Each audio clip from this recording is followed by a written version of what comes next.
sabihin. So si brother, malaking tulong niya kasi pumunta siya ng Bicol. Siya yung naghanap ng lupa na binili namin kay Kuya Jesus. So thank you brother for being the best brother. Paano mo nahanap? Madiskarte ka lang? Nag-check ako sa marketplace, may kilala ko taga Bicol and sumali ako sa mga Bicol Kala ko sa mga raffle. Facebook Sa mga groups contest. na nagbeta ng Sumali lupa. ako sa mga contest.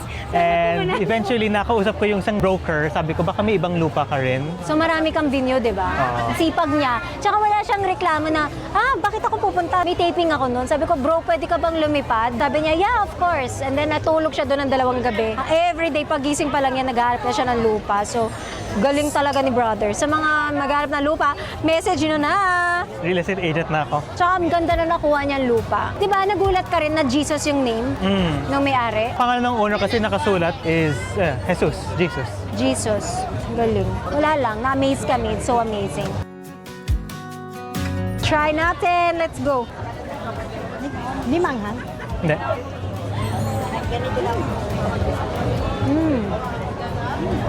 May isa pa ako nakakilabot na storya.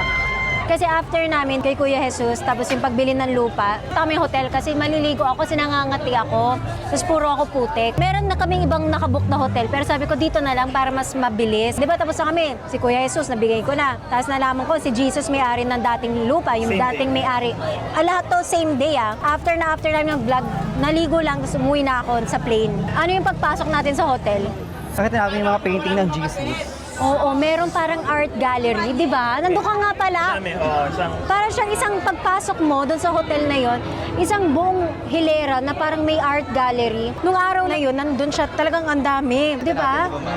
Tapos sabi ko, hala, baka sinusundo na ako ni Jesus. Nag-text talaga ako sa father na kakilala ko na taga Antipolo Church. Sabi ko, Father, bakit kaya ganito na puro Jesus ang nakita ko? Tapos ang reply niya sa akin, huwag ka mag-alala, ginagabayan ka kasi napakaganda ng ginawa mo. Sabi ko, hindi ko pa na-upload yung vlog kasi nag-overthink ako na parang isang araw, puro Jesus. Blessing talaga. Parang binantayan ako ng Diyos.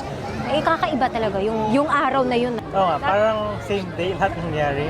All Dalawang Jesus, tapos yung gallery. Yung spelling ng name din was J-E. Oo, J. J-E-S-U-S. Wala lang, i-share ko lang. Happy ka sa nangyari? Super. Nung napanood mo, umiyak to.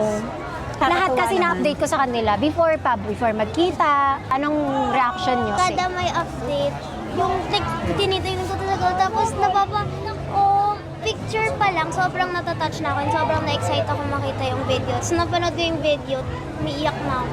Diba? Tapos mama, ikaw, bilang sabi mo, ang buhay parang gulong.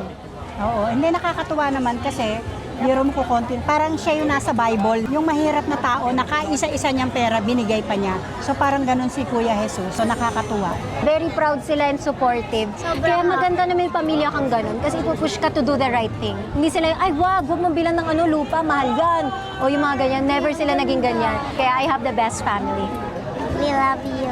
I'm so I love you guys. Girl,